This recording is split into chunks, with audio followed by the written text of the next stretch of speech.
আমার লিঙ্গ অনেক ছোট। আমার এই ছোট লিঙ্গ দিয়ে আমার স্ত্রীকে কিভাবে অর্গাজম সুখ দিব, উপায়গুলো কি কি? অনেক পুরুষ ভাই আছেন এই বিষয়টা জানতে চেয়েছিলেন। হ্যালো ভিউয়ার্স, আসসালামু আলাইকুম। Welcome back to my channel. চলুন চলে যাই মূল আলোচনায়। পৃথিবীতে যত পুরুষ আছেন তাদের যদি বলা হয় যে আপনি কি আপনার পেনিসের আকৃতি নিয়ে বা আকার নিয়ে সন্তুষ্ট আছেন, ম্যাক্সিমাম পুরুষ বলবেন যে না, আমি সন্তুষ্ট নই। আমার মনে হয় আর একটু বড় হলে, আর একটু অনুভূতিকরে মোটা হলে হয়তো ঠিক হতো। অর্থাৎ আমরা বলে থাকি যে ম্যাক্সিমাম পুরুষ কিন্তু তাদের আকার আকৃতি নিয়ে তারা কিন্তু আসলে সন্তুষ্ট নয়, বা তাদের মনে হয় যে আর একটু বড় হলে ঠিক হতো। মূলত একটা বিষয় জানতে হবে, পেনিস এবং ভ্যাজাইনার আকৃতিগুলো যদি আমাদের ধারণা থাকে তাহলে কিন্তু স্ত্রীকে অর্গাজমের সুখ দেওয়া একেবারেই সম্ভব। আমরা কিভাবে ছোট পেনিস দিয়ে স্ত্রীকে অর্গাজমের সুখ দেবো তার আগে যে আমরা জেনে নেব যে পেনিসের আকৃতিটা আসলে কতটুকু হলে ঠিক আছে। আমি আবার ম্যাক্সিমাম ভিডিওতে আপনাদের বলেছি যে একজন পুরুষের পেনিস যদি উত্থান অবস্থায় বা এরেক্টেড অবস্থায় ন্যূনতম 3 ইঞ্চি বা তার থেকে বেশি হয় তাহলে ঠিক আছে। আর যদি কারো 3 ইঞ্চির থেকে ছোট হয় তাহলে সেটাকে বলা হয় ক্ষুদ্র পেনিস বা মাইক্রো পেনিস। যদি কারো মাইক্রো পেনিস হয় তাহলে আমরা বলি তাদের বিয়ে না করাটা ভালো, বা তাদের বিয়ে করার জন্য নিরুৎসাহিত করা হয়, নিষেধ করা হয়। আর যদি কারো ন্যূনতম 3 ইঞ্চি থাকে তাহলে তারা বিয়ে করতে পারবেন, স্ত্রীকে অর্গাজমের সুখ দিতে পারবেন, বাচ্চা বাবা সবকিছু হতে পারবেন। এবার আসি আমরা মেয়েদের ভ্যাজাইনার গঠন সম্পর্কে জেনে নেব। মেয়েদের ভ্যাজাইনার গড় যে গভীরতা, স্বাভাবিক অবস্থায় যখন একজন নারী থাকেন তখন এটা থাকে মাত্র 7 থেকে 8 সেন্টিমিটার, এবং প্রস্থ থাকে 2 থেকে 3 সেন্টিমিটার। কিন্তু যখন একজন নারী উত্তেজিত হন তখন পুরুষদের যেমন পেনিসটা এরেক্টেড হয়ে লম্বা মোটা হয়, বড় হয়, ঠিক একইভাবে নারীদের ভ্যাজাইনাও কিন্তু বড় হয় এবং পরিবর্তন হয়। এক্ষেত্রে নারীদের ভ্যাজাইনা স্বাভাবিক অবস্থা যেখানে 7 থেকে 8 সেন্টিমিটার ছিল, এটা বড় হয়ে 10 থেকে 12 সেন্টিমিটার হয়ে যায়, এবং প্রস্থ যেখানে 2 থেকে 3 সেন্টিমিটার ছিল সেটা 4 থেকে 5 সেন্টিমিটার বা তার থেকেও বেশি হয়ে যায়। অনেকে প্রশ্ন করবেন যে তাহলে আমি শুনেছি যে আমার কোনো ফ্রেন্ডের পেনিসের দৈর্ঘ্য যখন উত্তেজিত হয় তখন দেখা যায় এটা 15 থেকে 20 সেন্টিমিটার হয়, তাহলে এটা কিভাবে সম্ভব?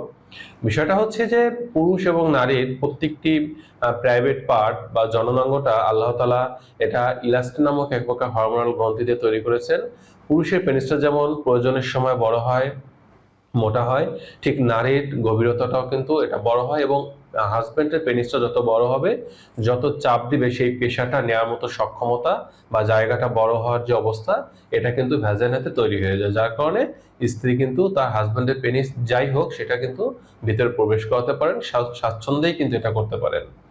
এবার আসি যে ধরুন আপনার পেনিসটা যদি ন্যূনতম 3 ইঞ্চি, 3.5 বা 4-এর মধ্যে থাকে, তাহলে কিভাবে স্ত্রীকে অর্গাজমে সুখ দেবেন?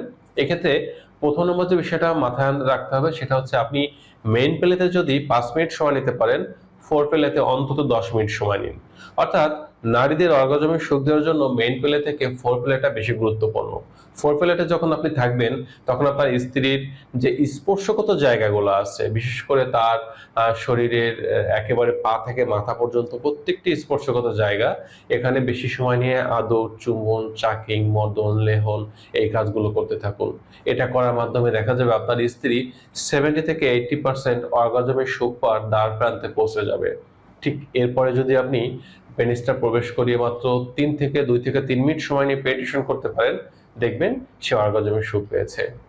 এবার আসি দ্বিতীয় নম্বর যে বিষয়টা আপনারা টার্গেট করবেন সেটা হচ্ছে আপনার স্ত্রীর ভ্যাজাইনার উপর দিকে যে ছোট্ট মটরশুঁটি দানার মতো জায়গাটা থাকে, যেটাকে বলা হয় ক্লাইটোরিস, এই জায়গাটাকে টার্গেট করুন। এই যখন ফোরপ্লেতে থাকবেন তখন স্ত্রীর এই ক্লাইটোরিসে আলতোভাবে হাত দিয়ে, ঠোঁট দিয়ে, মুখ দিয়ে স্পর্শ করুন এবং জিহ্বা দিয়ে এখানে চাকিং করুন, চুম্বন করুন। তাহলে দেখা যাবে সে কিন্তু প্রচুর শিহরিত হবে, সবচেয়ে বেশি ভালো লাগাটা কাজ করবে।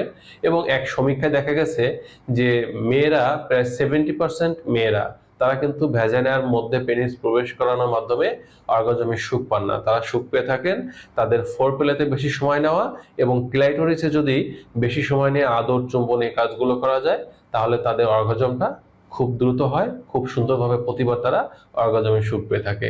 এজন্য এই ক্লাইটোরিসটাকে টার্গেট করুন, এখানে আদর করুন। তৃতীয় নম্বর যে কাজটা করবেন, আপনার স্ত্রী ভ্যাজাইনার যে জি স্পটটা আছে এটাকে টার্গেট করুন।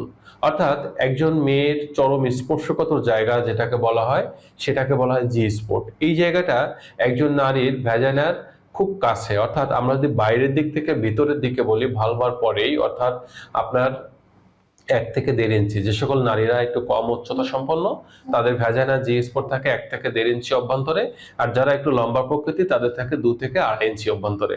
এখন বিষয়টা হচ্ছে আপনার মেয়ে যদি ন্যূনতম 3 ইঞ্চি হয়, তাহলে কিন্তু আপনি সুন্দরভাবে আপনার স্ত্রী লম্বা হোক আর খাটো হোক তার জি স্পটে প্রবেশ করাতে পারছেন, বা তাকে অর্গাজমের সুখ দেওয়ার জন্য যে ভালো লাগাটা সৃষ্টি করা দরকার সেটা কিন্তু আপনি করতে পারছেন। এটা কিন্তু আপনার জন্য একেবারে ইজি। এজন্য আপনার দুশ্চিন্তা কোনো কারণ নেই। আপনি প্রতিবার যখন জি স্পটে পেনিট্রেশন করবেন তখন দেখবেন আপনার স্ত্রী প্রচুর উত্তেজিত হচ্ছে, ভালো লাগা খুঁজে পাচ্ছে এবং তার কিন্তু দ্রুত অর্গাজম ঘটবে। 4 নম্বর যে বিষয়টা থাকবে সেটা হচ্ছে কিছু পজিশন অ্যাপ্লাই করতে পারেন। এক্ষেত্রে 1ম নম্বর যে পজিশনটা আপনারা অ্যাপ্লাই করবেন এটাকে বলা হয় ওমেন অন টপ পজিশন। এই পজিশনে স্বামী হিসেবে যিনি আছেন তিনি নিচে চিত হয়ে শুয়ে থাকবেন এবং স্ত্রী উপরে উঠে হাজবেন্ডের পেনিসটা তার ভ্যাজাইনাতে প্রবেশ করিয়ে নিজের মতো করে পেনিট্রেশন করবেন বা ব্যবহার করবেন। এটা করার মাধ্যমে সবকিছু যেহেতু তার কন্ট্রোলে থাকবে, এজন্য সে তার নিজের ইচ্ছা মতো স্পর্শগত জায়গায় গুড টাচ দিতে পারবেন এবং খুব সহজে অর্গাজমের সুখ গ্রহণ করতে পারবেন। 2য় নম্বর যে পজিশনটা অ্যাপ্লাই করবেন এটাকে বলা হয় ডগি স্টাইল।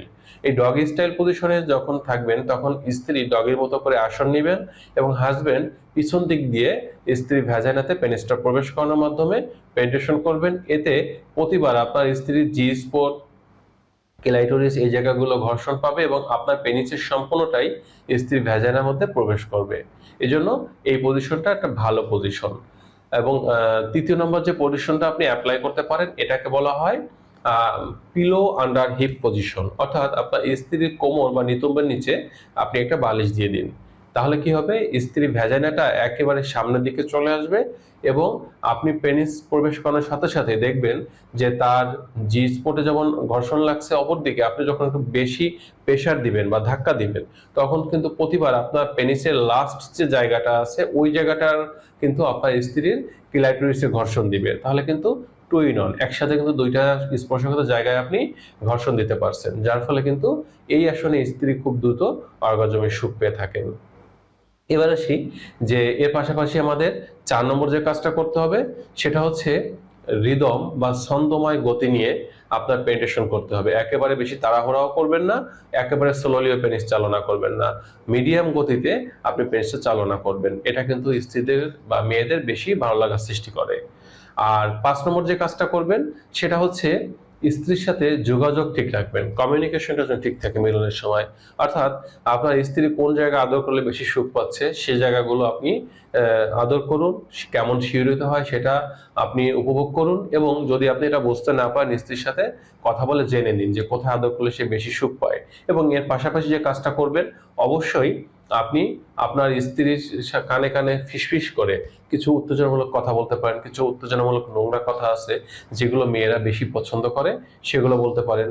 এবং স্ত্রী যখন আপনাকে বলবে যে ঠিক তুমি যে পজিশনে আছো এই পজিশনেই পেনিসটা চালনা করতে থাকো বা বের করো বাইরে এবং ভিতর দিতে থাকো, অর্থাৎ পেনিট্রেশন বলি আমরা যেটাকে, এটা করতে থাকো।